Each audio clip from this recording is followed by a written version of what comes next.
பங்கேற்பாளர்கள், பள்ளி மேலாண்மை குழு தலைவர் மற்றும் உறுப்பினர்கள் அனைவருக்கும் வணக்கம். பள்ளியின் முன்னேற்றத்திற்கு பெரிதும் உறுதுணையாக இருக்கும் பள்ளி மேலாண்மை குழு உறுப்பினர்கள் அனைவருக்கும் முதலில் மனமார்ந்த நன்றியை தெரிவித்துக் கொள்கிறேன். உடல்நலம் காக்கும் அறிவியலே சுகாதாரம். சுத்தமான வீடு, சுகாதாரமான பள்ளி, சுத்தமான பணியிடம், சுத்தமான சுற்றுச்சூழல் போன்றவற்றால் வெளிப்படும் வாழ்வியல் முறையே சுகாதாரம் எனப்படுகிறது. இதன் அடிப்படையில் இன்று நாம் பார்க்க போகும் தலைப்பு சுகாதாரமான உணவு, பள்ளியில் சுகாதாரமான குடிநீர், சுகாதாரமான கழிப்பறை வசதி, சுகாதாரமான பள்ளி சுற்றுச்சூழல் மற்றும் இன்றைய காலகட்டத்திற்கு மிகவும் அவசியமான கோவிட்-19 நிலையான இயக்க நடைமுறைகள் பற்றி பார்ப்போமா? நம் பள்ளியில் மாணவர்களுக்கு வழங்கும் உணவு பற்றி பார்ப்போம். அவை சுகாதாரமான முறையில் வழங்கப்படுகிறதா என்று நாம் கண்காணிக்க வேண்டும். ஒரு ஆரோக்கியமான உணவு தேவையான ஊட்டச்சத்து கொண்ட ஆற்றல் மிகு உடலை வழங்குகிறது. ஒவ்வொரு மனிதனின் ஆரோக்கிய வாழ்விற்கு அடிப்படை தேவை சுகாதாரமான உணவே ஆகும். இதோடு ஒவ்வொருவரும் சரிவிகித உணவை உட்கொள்வதன் மூலம் இந்த ஆற்றல் மிகு உணவை பெற முடியும். சரிவிகித உணவு என்று கூறும்போது அதனை எவ்வாறு உட்கொள்ள வேண்டும்? சரிவிகித உணவை, அதாவது பச்சை காய்கறிகள், கீரைகள், தானியங்கள், பழங்கள், பருப்பு வகைகள் நன்கு கழுவி சுத்தம் செய்த பின்னரே சமைத்தல் வேண்டும். கெட்டுப்போன உணவு, அழுகிய காய்கறிகள், பழங்கள், தரையில் விழுந்த உணவு மற்றும் மீதியான உணவை உட்கொள்வதை தவிர்த்தல் மூலம் நோய்கள் ஏற்படுவதையும் பரவுவதையும் தவிர்க்கலாம். சரிவிகித உணவு இவை என்றால், இயற்கை உணர்விற்கு எதிர்மறையான உணவு எவை? நொறுக்கு தீனி, அதாவது இதன் இன்னொரு பெயர் குப்பை உணவு. இதன் பெயரிலேயே குப்பை உணவு என்று கூறுகிறோம். இதேபோல் துரித உணவு, ஃபாஸ்ட் ஃபுட், குப்பை உணவு, ஜங்க் ஃபுட், இவை அனைத்தும் அக்காலத்தில் கிடையாது. இவை சுகாதாரமற்ற உணவுகள். ஆனால் இன்றைய குழந்தைகள் இதனையே பெரிதும் விரும்பி அடம் பிடித்து உண்கின்றனர். ஆனால் இப்படிப்பட்ட சுகாதாரமற்ற உணவால் விளையும் தீமைகள் பற்றி மாணவர்களுக்கு எடுத்து கூறி முற்றிலும் இதனை தவிர்க்க மாணவர்களை ஊக்குவிக்க வேண்டும். இதன் கடமை தலைமை ஆசிரியருக்கும் பள்ளி மேலாண்மை குழுவிற்கும் உண்டு. மாணவர்களை சுத்தமான இடத்தில் அமர வைத்து உணவை பரிமாறுதல். இவ்வாறு உணவு தயாரித்தலையும் வழங்குதலையும் பள்ளி தலைமை ஆசிரியர் மற்றும் பள்ளி மேலாண்மை குழுவின் உறுப்பினர்கள் கண்காணித்தல் அவசியமான ஒன்றாகும். பள்ளியில் சுகாதாரமான உணவு தயாரித்து வழங்குதலை பள்ளி மேலாண்மை குழு கண்காணித்தல் அவசியம். சத்துணவு மையம் மற்றும் மையத்தில் பயன்படுத்தப்படும் அனைத்து பொருட்களையும் நன்றாக சுத்தம் செய்து பராமரிக்க வேண்டும். காய்கறிகள் மற்றும் உணவுப் பொருட்களை முறையாக சுத்தம் செய்தல் வேண்டும். சத்துணவு பணியாளர்கள் சமைக்கும் முன்னும் பரிமாறுவதற்கு முன்னும் கைகளை நன்றாக சோப்பினால் கழுவ வேண்டும்.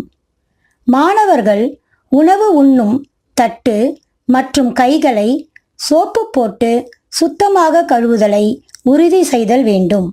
இனி சுகாதாரமான குடிநீர் பற்றி பார்ப்போம். ஆறு, கிணறு, குளம் இவற்றிலிருந்து பெறும் நீர் பார்வைக்கு சுத்தமானதாக இருந்தாலும் நோய்க்கிருமிகள் மற்றும் கழிவுகள் கலந்திருக்கும். எனவே கிருமிகள் மற்றும் கழிவுகள் அல்லாத சுத்திகரிக்கப்பட்ட நீரே பாதுகாப்பான குடிநீராகும். மாணவர்களுக்கு பாதுகாப்பான குடிநீரை வழங்குதல் மிகவும் அவசியமானதாகும். பள்ளியில் நீர் சுத்திகரிப்பு, அதாவது RO மூலம் குடிநீர் வழங்கலாம். மற்றும் சத்துணவு மையத்தில் தண்ணீரை நன்கு காய்ச்சி ஆற வைத்து வடிகட்டி வழங்குதல். மேலும் வளிமண்டல ஈரப்பதத்திலிருந்து பெறப்படும் குடிநீரை வழங்குதல். பாதுகாப்பான குடிநீர் வழங்க பள்ளி மேலாண்மை குழு தங்களின் முழு பங்களிப்பை தந்து உதவ முன்வர வேண்டும். இவ்வாறு பாதுகாக்கப்படாத நீரினால் என்ன நேரிடும்? பாதுகாக்கப்படாத நீரை அருந்துவதால் வயிற்றுப்போக்கு, வாந்தி, பேதி, சீதபேதி, மஞ்சள் காமாலை, டைபாய்டு, இளம்பிள்ளை வாதம் மற்றும் குடற்புழு தொற்று போன்ற நோய்கள் ஏற்படுகின்றன. எனவே நாம் எப்பொழுதும் கொதிக்க வைத்து, ஆற வைத்து, வடிகட்டி மூடி வைத்துள்ள பாதுகாப்பான நீரையே மாணவர்கள் பருக ஏற்பாடு செய்தல் அவசியம். இது மட்டுமல்லாது தேங்கியிருக்கும் மற்றும் பயன்படுத்திய நீரில் கொசுக்கள் வளர்ந்து யானைக்கால் வியாதி மற்றும் மூளைக்காய்ச்சல் போன்ற நோய்களை பரப்புகின்றன. வீடுகளில் சேகரித்து வைக்கப்பட்டுள்ள நீரில் அனோபிலிஸ் வகை கொசுக்கள் மலேரியாவையும், ஏடிஸ் வகை கொசுக்கள் சிக்குன்குனியா மற்றும் டெங்கு காய்ச்சல் போன்ற நோய்களையும் பரவ செய்கின்றன. இதன் விழிப்புணர்வை மாணவர்களுக்கு ஏற்படுத்துதல் நம்முடைய தலையாய கடமையாகும். அடுத்தபடியாக மிக மிக முக்கியமான ஒன்று, பள்ளியில் சுகாதாரமான கழிப்பறை வசதி இருத்தல். இப்பொழுது இதனை பற்றி பார்ப்போம். திறந்த வெளியில் கழிக்கப்படும் கழிவுகளால் பலவித நோய்கள் பரவுகின்றன. எனவே கழிப்பறையை பயன்படுத்துதலையும் அதன் அவசியத்தை கூறி விழிப்புணர்வு ஏற்படுத்துதல்.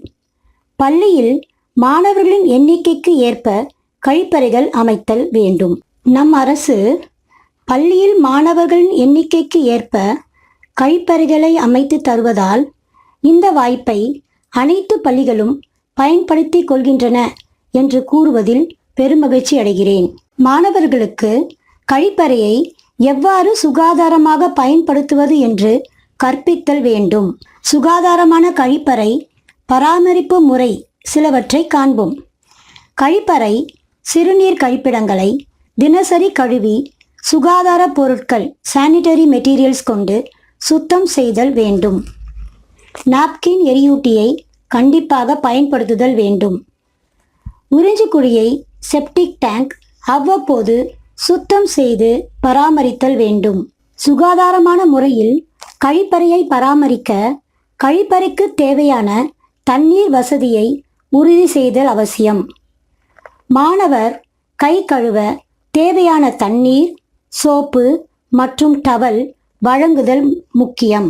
இனி பள்ளி வளாகம் மற்றும் பள்ளியை சுற்றியுள்ள சுற்றுச்சூழல் சுகாதாரம், அதில் பள்ளி மேலாண்மை குழுவின் பங்கு பற்றி பார்ப்போம். ஒவ்வொரு வீட்டிலும் கழிப்பறை கட்டப்பட்டு அதையே குடும்ப உறுப்பினர்கள் அனைவரும் பயன்படுத்துதல். குடிநீர் சேகரிக்கும் இடங்கள், வடிகால்கள் போன்ற இடங்களில் தண்ணீர் தேங்காமல் பராமரித்தல்.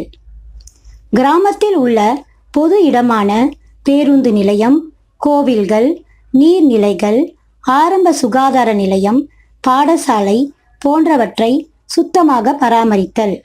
இதில் பள்ளி மேலாண்மை குழு பெரிதும் கண்காணித்து தன்னுடைய பங்களிப்பை அளிக்க வேண்டும். இது மட்டுமல்லாமல் வீடுகள் தோறும் மழைநீர் சேகரிப்பு தொட்டி அமைக்கப்பட்டுள்ளதா என்பதை கண்காணித்தல், நெகிழி பொருட்களை அதாவது பிளாஸ்டிக், பாலித்தீன் பொருட்களை பயன்படுத்துவதை தவிர்ப்பதும் மற்றும் அதனை எரிப்பதால் உண்டாகும் சுற்றுச்சூழல் பாதிப்பை குறித்த விழிப்புணர்வை ஏற்படுத்தி அவற்றை எரிப்பதையும் பயன்படுத்துவதையும் தவிர்த்தல். இன்றைய காலகட்டத்தில் பெருந்தொற்றான கோவிட்-19 நிலையான இயக்க நடைமுறைகளை பின்பற்றி அதன் அவசியத்தை உணர்ந்து சுகாதாரமான வாழ்க்கையும் பாதுகாப்பான வாழ்க்கையையும் மாணவர்கள் மத்தியில் கொண்டு சேர்த்தல். அதாவது பள்ளியில் அனைத்து பகுதிகளில் முழுமையான சுத்தம் செய்து கிருமி நாசினிகளை பயன்படுத்தி அங்குள்ள தளவாட சாமான்கள், உபகரணங்கள், எழுது பொருட்கள், சேமிப்பு கிடங்குகள், தண்ணீர் தொட்டிகள், சமையல் அறைகள், உணவகங்கள், கழிவறைகள், பரிசோதனை கூடங்கள், நூலகங்கள் போன்றவை சுத்திகரிக்க ஏற்பாடு செய்தல் மற்றும் பாதுகாப்பான குடிநீரை உறுதி செய்தல் வேண்டும். மேலும் கை கழுவும் இடங்கள் அனைத்திலும் சோப்பும் சுத்தமான தண்ணீரும் இருப்பதை கண்காணிக்க பள்ளியில் தூய்மை பணியாளர்கள் அல்லது அதற்கென வேலைக்கு அமர்த்தப்பட்டிருக்கும் நபர்கள் இருப்பதை உறுதி செய்தல் அவசியமாக ஒன்றாகும். மற்றும் மட்கும் குப்பை, மட்காத குப்பை என குப்பைகளை இனம் பிரித்து அகற்றுதல். முறையான கால இடைவெளிகளில் ஆசிரியர்களும் மாணவர்களும் திட்டமிட்ட நெறிமுறைகளின்படி உடல் சமூக இடைவெளி விட்டு கை கழுவுவதை உறுதி செய்தல்.